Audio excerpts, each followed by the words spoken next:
that way. Have you ever felt that in your own life, that there's a time when you feel like, oh, everything's going great and I'm supposed to be here and this is the purpose, and then boom, something happens and you take a step back? Well, that's what Hagar did. Hagar took a step back because it got to the point where after Isaac was weaned, that Ishmael started teasing him because he was around him then and making fun of him and doing things like this. And so what did Sarah do? Sarah had them back.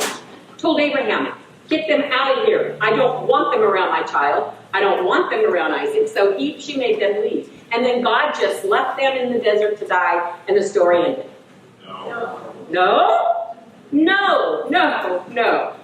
Even in our mistakes, God still can make something beautiful. Come on, Pastor. And what happened was Hagar cried out to God in faith, because she knew who God was. She cried out to God in faith, and what happened? In faith, God came to her and said, get up. You're not going to die here. I'm going to feed you. And not only that, your son Ishmael, I'm going to bless him. In fact, you know what Ishmael's going to do? Ishmael is going to have 12 sons, and there's going to be a tribe. He's going to have a tribe of 12 sons. But not only that, does anybody here remember what that tribe of 12 sons did? Okay, let's move on to the story of somebody getting sold by their brothers. And it was Joseph. He was being pushed into or pushed around by his brothers, and they were jealous of him because he had this robe. And do you know that this is Isaac's dynasty, and then here's Ishmael's dynasty. Do you know that it was Ishmael's dynasty that bought Joseph? Ishmael's dynasty bought Joseph and brought him to Egypt to be, later on, the second in command, which in turn saved the Israelites again. Come on. So God had a plan, and the plan is sometimes not what we think it is, and sometimes we don't see the ending of it, because I don't know whether Ishmael saw the ending of this. I don't think he did, because I think he died at 137 years old, and this was 2 generations later. But sometimes we don't see the ending, but we have to have faith that we know God's in control. Amen. Okay, so that's Hagar, and that's Ishmael. The next person I want to talk about is, and I just know these notes are going to be no good, but, is Rahab. Okay, now, all of us know the wonderful story of Rahab, but come on, let's think about it, guys. Okay, do you know that the Bible commentators that were writing the Bible looked and tried to get the word harlot out of the Bible? They did not want somebody that was in the lineage of Jesus to be called a harlot. So they tried everything they possibly can and came to the same conclusion. In Greek and Hebrew, whatever, it means harlot. She was a harlot. Now, she may not have, then decided one day, I'm going to be a harlot. This is probably her lifestyle. She lived in Jericho. She lived in the streets, or in the walls of Jericho, and she, because of the fact that she was a harlot, and her family probably, it was the most wicked place on earth at that time. The most wicked place, Jericho. Also, it was the place that was standing right in front of where the Israelites needed to go in order to get to the promised land. If they knocked that place down, they were there. But they had to get through the most wicked place. Now, because she's a harlot, and because she's living in the walls, what happens is she gets visitors, all kinds of visitors. We won't say what kind, all kinds of visitors. She gets all these visitors. And these visitors are coming in, and they're talking amongst each other, and probably talking to her, and they're telling her all about what's going on outside. The Israelites have done this. The Israelites have done that. God parted the Red Sea for the Israelites. God had a plan for the Israelites. Well, she's hearing all of this. And then she's also hearing rumors that the Israelites are coming closer. Well, she was not only hearing about the Israelites, but when they were talking, they were saying, the God of the Israelites the God of. And she was learning who God was too. And so what happens is these two spies come in, and they are there in a harlot's house. I don't know why they were in a harlot's house. That doesn't really get into detail there. But they were in a harlot's house, and she knew that they were different because she knew people who came and went. She knew more than anybody else what was going on probably. And she knew that they were spies. And so she listened to them. See, sometimes Hagar is teaching us a good lesson. We need to listen more. Not speak as much, but listen more. And if we're listening to God, and Hagar didn't know, but she was listening to God. And God was touching her heart at that time. And by faith, she went up to these guys and she said, hey, I know you're spies. I'm going to protect you. But this is what has to be done. You have to protect my family by me protecting you. Now, you know her faith had to be somewhere. Okay, here she is growing up as a harlot, and then all of a sudden she hears about this wonderful God, and she's saying, I want this God. I want this God to be part of my life. And so I'm going to do everything I can to protect my family and get out of here. It wasn't just a matter of, because otherwise she'd say, no, she'd go tell her king, and they'd fight. But no, that's not what Hagar did. Hagar protected them, put them on the roof, sent them to the cities, or to the fields for 3 days, and told them not to move. And then when she was asked about them, she was not stupid, because other people talked too. When the king came and talked to her, or the king's servants or whoever it was, they said, have these spies been here? And her answer was, yes, they were here, but they are gone. So they didn't have any other reason to have to go in there and look around, because they were here and now they are gone. And so they believed her. If she would have lied and they knew the spies were there, then they would have known something was going on, and they would have probably checked the place out better. But because of the fact that she said, yes, they are here, but they are gone, they left. And they let her alone. And so she only had to do one thing, but she did have to do an act to be able to be saved, and that was to hang a scarlet robe outside the door. And then, after she left, after her family and everybody left, do you know who Rahab was? Who was Rahab? She was the grandmother of Boaz. Boaz. Not only did God bless her because she obeyed him and had faith in him, but he also blessed her life. And when she left there, she ended up marrying an Israelite. She ended up being a part of the lineage of Jesus. The lineage of Jesus.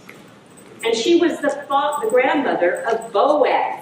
Boaz. We don't know anything about what's going on in our kids' lives today, but boy, we don't know what can happen either. And seek his wisdom and his strength. We may be tempted to become bitter when bad things happen, but that never helps. Only by following the direction from God can we get through those valley experiences. Hagar and Ishmael and Rahab had gone through a long valley experience, but they had faith in God and they kept that. The last person, speaking of Boaz, that I'm going to talk about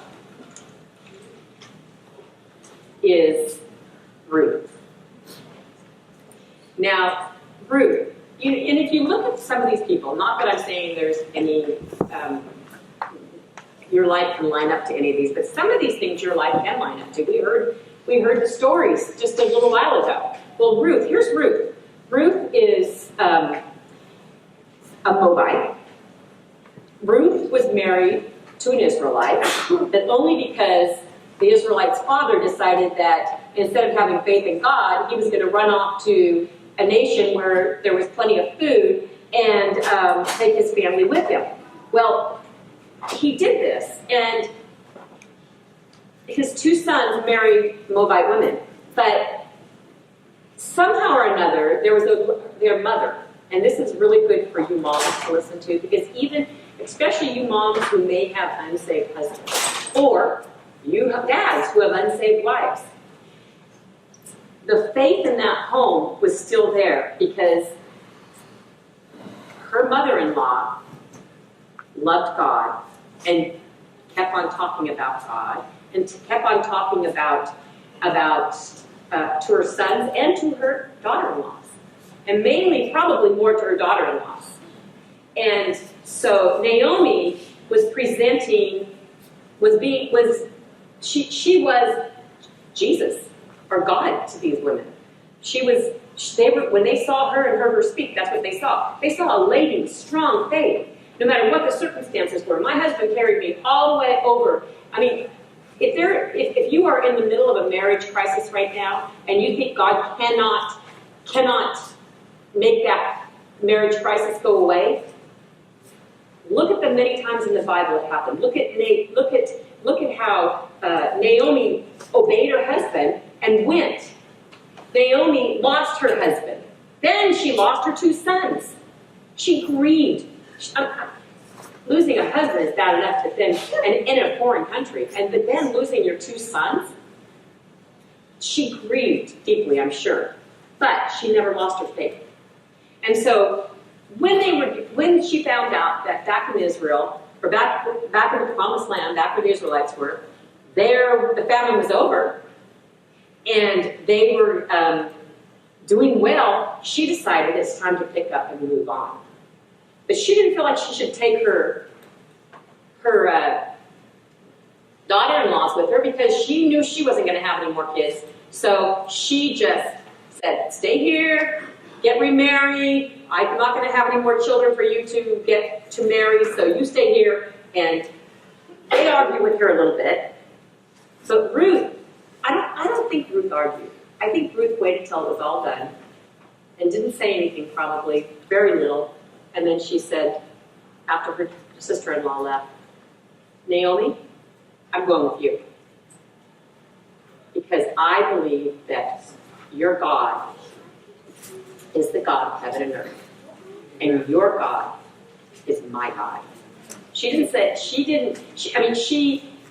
wanted to go with Naomi because she believed that there was a God out there, and that God was who she wanted to serve, because she saw it through. Even though Naomi was in a valley, she saw through that valley that God was with her. Hello? Hello? Anybody out there? Amen. Do you ever feel like that? Like you're in a valley and it is really cool how sometimes when you're in a valley, you have, or you're going through a struggle, if you are married, how your husband might be on the mountaintop and you're in the valley, or vice versa. A lot of times that happens because God is blessing you and you're happy, and He gives you somebody to encourage you. Maybe it's not your husband, maybe it's your best friend, maybe it's a coworker, or maybe you're that person that's on the mountaintop and you can speak to somebody in a valley. That happens too. So they went, and then what happened? Was it by mistake that they were there? Is Ruth's name in the Bible because it was a mistake? No. Well, let's just put it this way. It may not have been a mistake, but it wasn't perfect circumstances, because it wasn't God's will for them to go, to leave. But God took those circumstances, like He did with Ishmael, and like He did with Rahab, and He turned them into blessings because they chose to look up to Him. They chose to believe in Him, and they chose to trust in Him. Amen? Amen. Okay. You are awake. So here she is. She's not a mistake, but the circumstances certainly weren't what God had planned. And sometimes in our lives, our circumstances aren't what God plans, because we make choices, because we have a free will. But God can take those circumstances, no matter how bad, no matter whether you're a Hagar or a Ruth, no matter whether you're an Ishmael, no matter whether you are a Joseph or a David. So many different circumstances were surrounding these people in the Bible where they may have not been God's perfect will, but they ended up being God's will. because God used them for his glory. You want to be used for God's glory? Amen. You want to be used for God's glory? Oh, Jar does. Come on. Anyway, so Ruth, she ends up in the Bible because she ends up in a place, in a field. Just by coincidence, one day, she's in a place, in a field. Divine is divine. It's not a coincidence, is it? They went back right in time for harvest. Just a coincidence. Oh, it's harvest. No. Naomi was listening to God, and God directed her path. And that's why they were where they were at the time they were. Amen. So, Naomi is there, or Ruth is there gleaning, and she ends up meeting Boaz, who, Boaz was the grandson of Rahab, and so there's a connection there, right?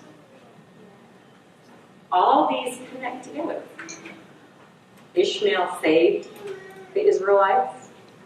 Yes. Right. There's a connection there. They didn't know what they were doing. They didn't know what their purpose was at that time. They just knew that if they listened to God, that whatever was to happen in their life at this time was, if they kept their eyes on God and kept their heart open and kept their ears open, that it was going to happen. She ended up marrying Boaz, ended up being in the lineage of Jesus. Those are how those names got in the Bible. How did your name get in the book of life? Jesus. It was because of Jesus. But was it by accident? Or did God always have a purpose to your life?